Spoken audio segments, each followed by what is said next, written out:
Ketua Panwaslu pastikan kampanye Pilcaleg di Kabupaten Jeneponto berjalan lancar tanpa ada yang melakukan money politik. Terima kasih. Selama masa kampanye ini kami di Bawaslu belum pernah menerima laporan maupun temuan terkait dengan tindak pidana pelanggaran yang dilakukan oleh peserta kampanye ini. Bagaimana bisa melakukan pengawasan kepada para peserta pemilu yang melakukan kampanye untuk bisa memastikan bahwa peserta pemilu yang kampanye itu bisa melakukan kampanye tanpa melanggar dari ketentuan perundang-undangan. Tentu dalam hal ini adalah tugas kami di Bawaslu dan jajaran Panwascam dan PKDE, bahwa di dalam rangka melakukan pengawasan pastikan bahwa peserta pemilu itu tidak bisa melakukan pelanggaran, dan kemudian jika melihat ada potensi pelanggaran untuk selanjutnya potensi itu dilakukan pencegahan.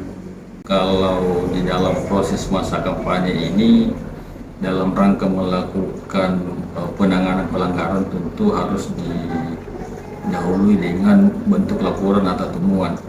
Lalu kemudian ketika teman-teman pengawas mendapatkan temuan sekaitan dengan adanya politik uang, tentu menjadi tugas kami di Bawaslu untuk melakukan penanganan pelanggaran. Nah, tentu berbicara tentang penanganan pelanggaran dalam kaitannya dengan tindak pidana politik uang, maka di Bawaslu ini bersama dengan Polres dan Kajari dalam hal ini tim Gakumdu untuk melakukan pemeriksaan apakah politik uang ini bisa dibuktikan atau tidak.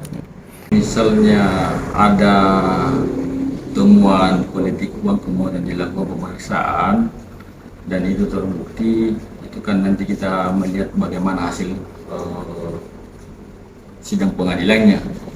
Kalau hasil sidang pengadilan menyatakan bahwa terbukti melakukan tindak pidana pemilu, tentu harus dilihat politik uang ini siapa ya subjeknya, apakah peserta pemilu atau tim ataupun pelaksana kampanye sendiri. Kalau misalnya peserta pemilunya dalam milih calegnya, tentu ketika itu terbukti, maka selain berjalan proses pidananya, mungkin kan juga terjadi proses administrasi.